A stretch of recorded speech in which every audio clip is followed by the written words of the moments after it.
Bismillahirrahmanirrahim. Assalamualaikum warahmatullahi wabarakatuh.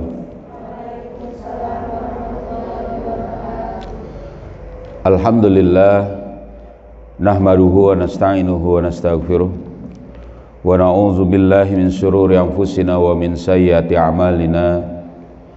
May yahdihillahu fala mudilla lahu wa may yudlilhu fala hadiyalah. Asyhadu an la ilaha illallah wahdahu la syarikalah wa asyhadu anna Muhammadan abduhu wa rasuluhu la nabiyya ba'dah.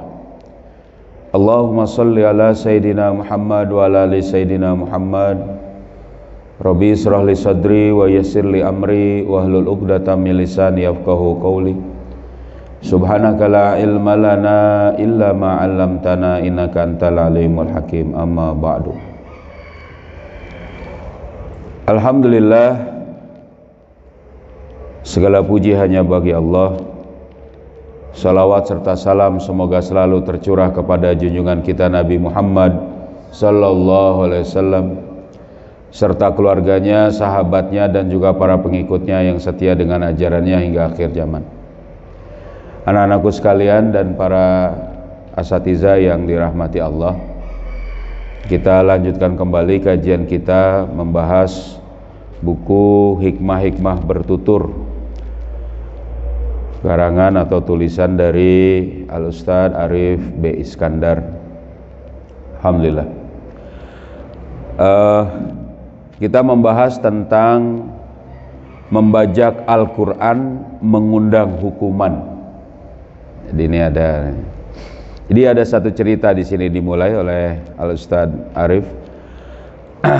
Suatu ketika Amru bin As sebelum masuk Islam pernah diutus kepada Musailamah Al-Kadzab. Jadi Musailamah Al-Kadzab ini orang yang mengaku nabi ya setelah Nabi Muhammad SAW. Padahal Nabi Muhammad itu masih hidup waktu itu. Jadi ngaku nabi di Yaman. Ya. Musailamah ya lalu bertanya kepada Amru bin As ini, apa yang saat ini turun kepada sahabatmu di Mekah, maksudnya kepada Nabi Muhammad SAW. Jadi dia nanya, apa sih yang sedang atau yang lagi diturunkan pada sahabatmu? Lalu Amru mengatakan di sini, menjawab, sesungguhnya baru saja turun kepada Muhammad satu surah yang ringkas tapi padat isinya. Jadi kata Rasulullah SAW. Apa itu? Tanya Musailamah.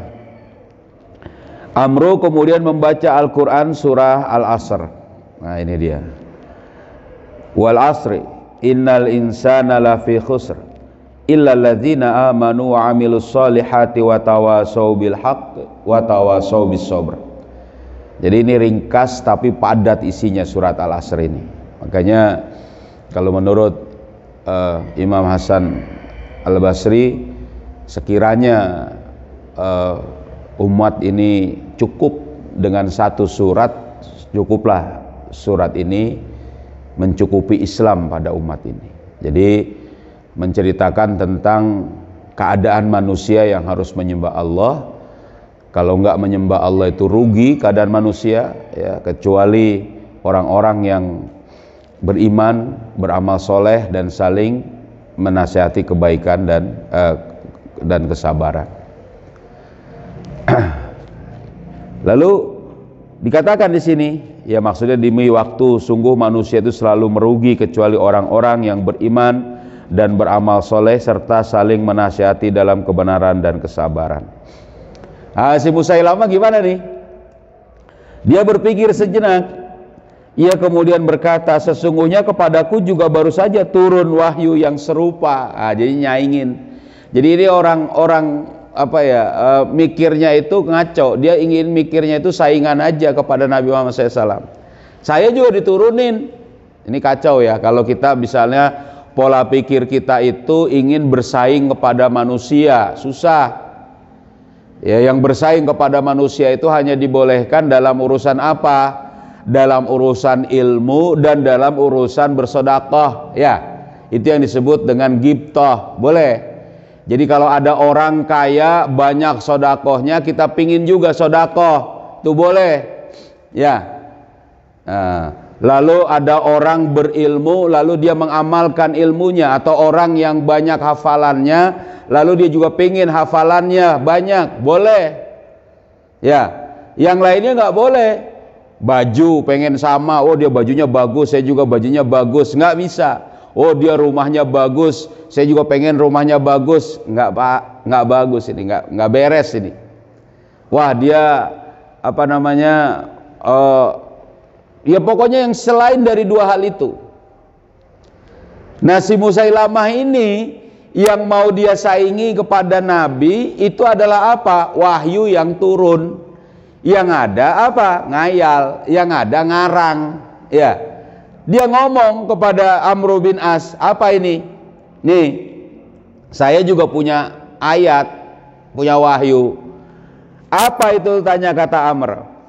Musailamah lalu membaca, ya waber, innama anta uzunani wassadr wasairuka haqr faqr. Ya, hakrun faqr. Jadi gitu. Hei kelinci. Jadi dia ngomongnya kalau tadi hai kelinci. Jadi hai kelinci, engkau hanyalah binatang yang memiliki dua telinga, ya kan?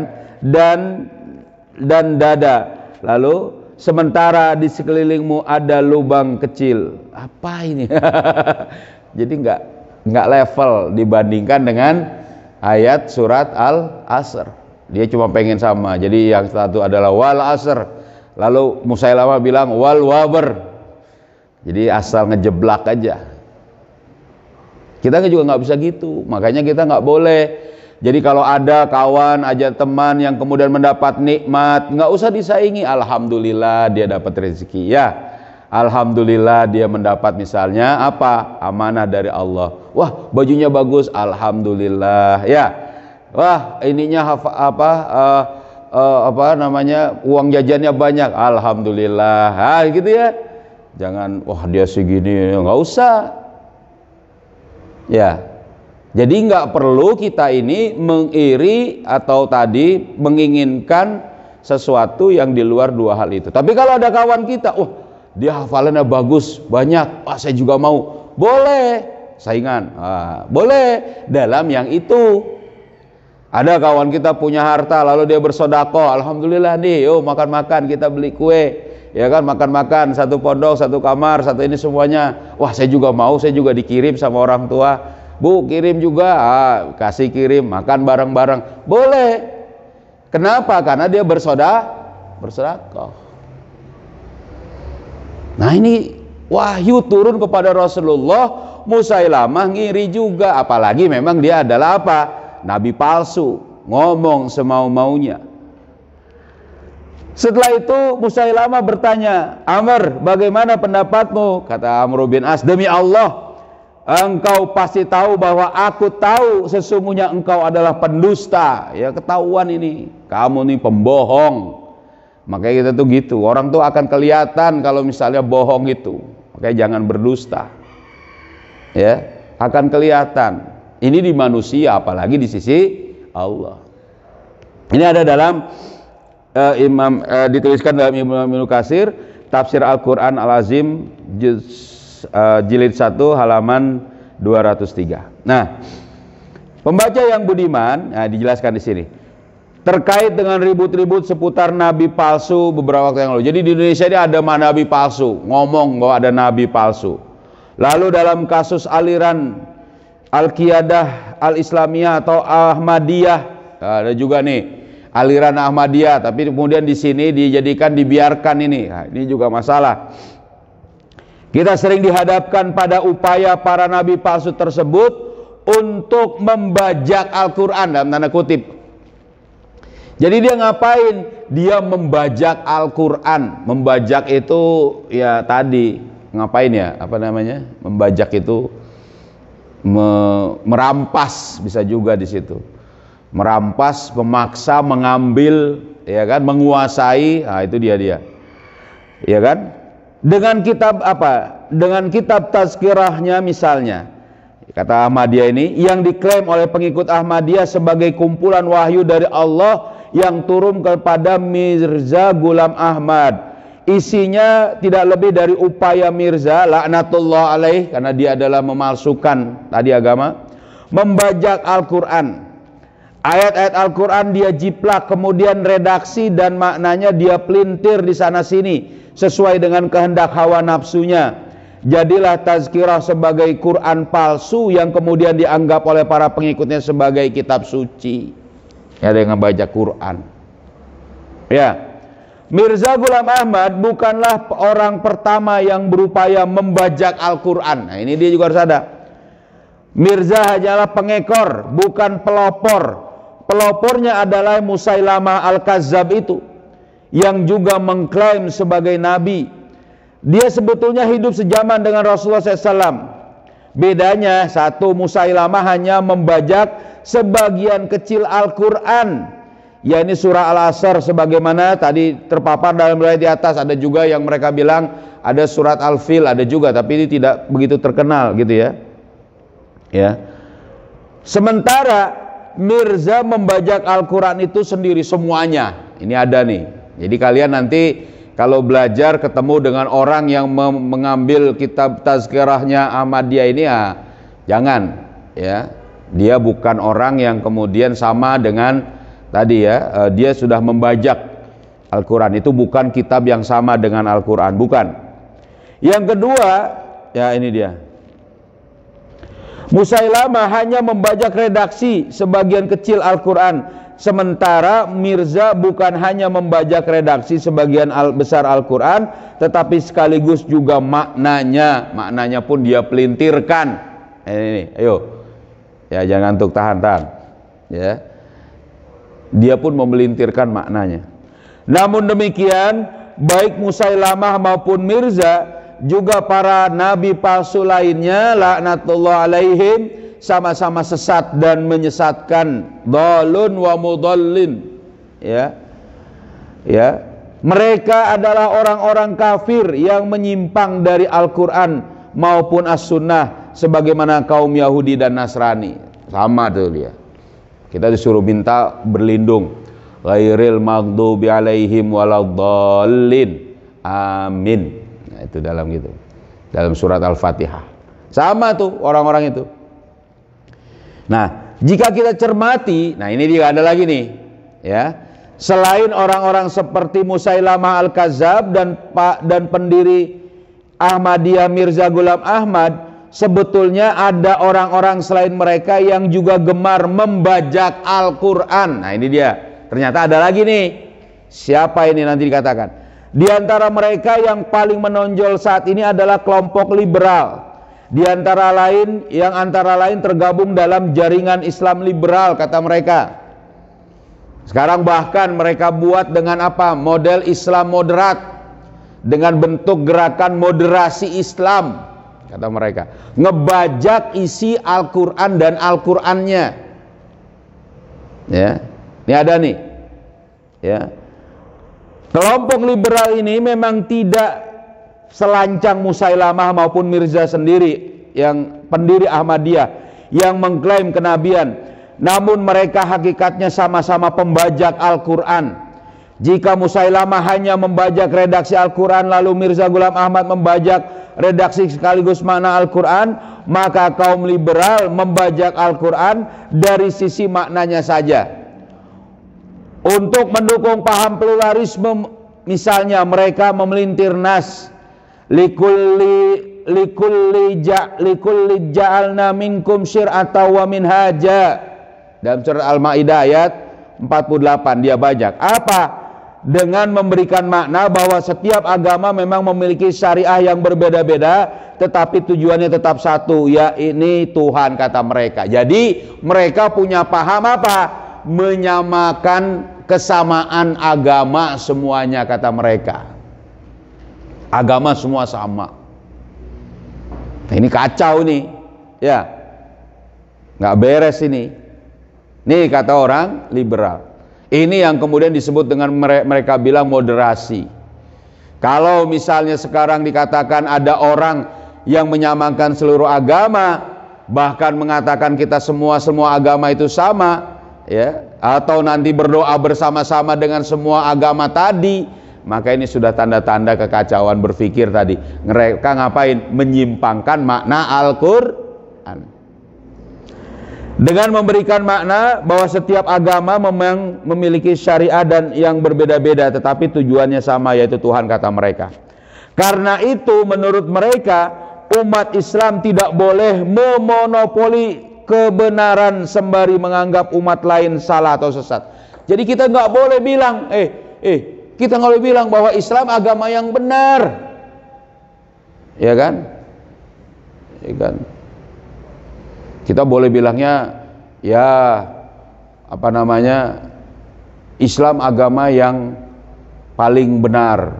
Nah, berarti yang lain benar, ini paling benar. Bukan, Islam agama yang benar, yang lain salah. Ya, kok gitu? Iya, karena yang ada itu cuma ada Islam dengan kufur, ya kan? Mau iman, mau kufur, beda. Gitu, antara iman begitu. Nah, ini mereka bilang bukan cuma Islam, bahkan mereka sekarang sudah bilang lagi, kalau gitu jangan merasa paling benar, katanya gitu, ya. Nah, padahal Allah sendiri menyatakan hanya Islam sebagai agama yang diakuinya. A'udzubillahi minasyaitonirrajim. Innad dina indallahil Islam wa makhtalafal ladzina utul kitaba illa min ba'di ma ja'ahumul ilmu baghyan bainahum wa may yakfur bi ayatillahi fa innallaha sari'ul hisab. Sesungguhnya agama yang diridhoi Allah hanyalah Islam. Jadi Islam agama yang benar. Betul? Ya. Tiada berselisih orang-orang yang telah diberi Alkitab. Jadi orang kafir, orang Nasrani dan Yahudi pun ngerti Islam agama yang benar. Tahu dia juga, ya kan? Kayak kemarin kita bahas ya tentang politik. Para penjajah itu ngerti bahwa apa? Bahwa Islam itu adalah benar dan akan kembali kepada kancah kehidupan. Makanya dia halang-halangi. Allah bilang gitu. Orang ahlul kitab dahulu, ya, itu yang juga ngerti dengan agama-agama samawi itu juga tahu Islam yang benar, ya. Mana, ya? Kecuali sesudah datang pengetahuan kepada mereka, gimana? Tiada berselisih, ya kan? Orang-orang yang telah diberi Alkitab kecuali sesudah datang kepengetahuan kepada mereka, karena kedengkian yang ada dalam hati mereka. Jadi setelah datang dia dengki, baru dia bilang Islam salah, Islam gak beres, gitu kata mereka. Siapa saja yang kafir terhadap ayat-ayat Allah, sesungguhnya Allah sangat cepat hisabnya. Innallaha sari'ul hisab. Allah itu cepat, tahu detil perhitungannya. Mereka akan dimasukkan dalam neraka, na'udzubillah. Quran surat Ali Imran ayat 19. Lalu untuk mendukung dialog antar agama, dia bilang dialog, makanya harus ngobrol, ngomong. Ini ngeri nih. Ada sekarang seorang yang kemudian menteri, lalu kemudian apa? Ya Islam dia. Dia menjadi pembicara dalam komunitas penginjil. Gimana ceritanya itu, ya kan? Ya nggak tahu lah itu, ya kayak gitu kan. Lalu untuk mendukung dialog antar agama, kaum liberal juga telah memelintir makna kalimatun sawa, ya. Ini surat An-Nisa, surat, ya kan, Ali Imran ayat 64, sebagai titik temu, ya kan, agama-agama. Intinya menurut mereka Islam dan agama-agama lain meski berbeda-beda memiliki core, memiliki bentuk yang sama, memiliki tulang punggung yang sama, memiliki inti yang sama. Core of the core, intinya inti ya. Kata mereka sama. Ya, itu dia. Ya, kata mereka. Ya, sehingga dimungkinkan adanya dialog antar agama. Padahal Allah sendiri menyatakan bahwa agama selain Islam adalah tertolak. Mana firman Allah? Wa may yabtaghi ghairal islami dinan fala yuqbala minhu wa huwa fil akhirati minal khasirin. Masyaallah nih ya. Dengarkan nih, lo. Ya. Siapa saja yang mencari agama selain Islam sekali-kali tidaklah akan diterima dan dia di akhirat termasuk orang-orang yang rugi. Quran surat Ali Imran ayat 85. Ya, kalau dia ngambil selain Islam rugi. Ya, nggak diterima yang lain kecuali Islam. Kemudian untuk menolak jihad syar'i, dia bilang untuk menolak jihad syar'i sebagai perang melawan orang-orang kafir di jalan Allah. Mereka sering memelintir makna jihad sekedar secara bahasa, ya ini bersungguh-sungguh. Dia ngambil makna bahasa. Ya, kita pelajari bagaimana menafsir Al-Quran. Ada makna bahasa. Nah, ya kan? Ada makna bahasanya memang, tapi ada makna secara apa lagi? Hakiki. Itu bahasa ya, secara hakiki. Itu seperti apa? Syar'i, ya kan? Ya, jadi ada makna bahasa, ada makna secara urf dan makna secara syar'i. Gitu. Nah, ini dia ngambil yang namanya jihad itu makna bahasa, padahal jihad itu ada makna syar'inya. Ya. Gitu. Tuh mereka bilang gitu. Ya kan? Ya itu sungguh-sungguh. Atau paling banter dikatakan bahwa jihad hanyalah perang untuk membela diri. Nah, itu dia. Padahal nggak begitu. Padahal dalam sejarah Rasulullah SAW sendiri lebih sering melakukan jihad secara ofensif, menyerang dalam rangka futuhat untuk menyebarluaskan Islam. Demikian seterusnya. Singkatnya, sebagaimana Musailamah ataupun Mirza, kelompok liberal kerap membajak Al-Quran sesuai dengan kehendak hawa nafsu mereka. Nauzubillah min dzalik. Ya, ini yang mereka lakukan. Jika demikian, sesatkah kelompok liberal sebagaimana Musailamah Al-Kadzab atau Mirza Ghulam Ahmad beserta para pengikutnya? Ya kan? Iya, kan gitu.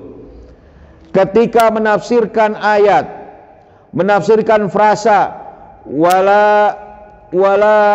waladdallin ya dalam surat Al-Fatihah.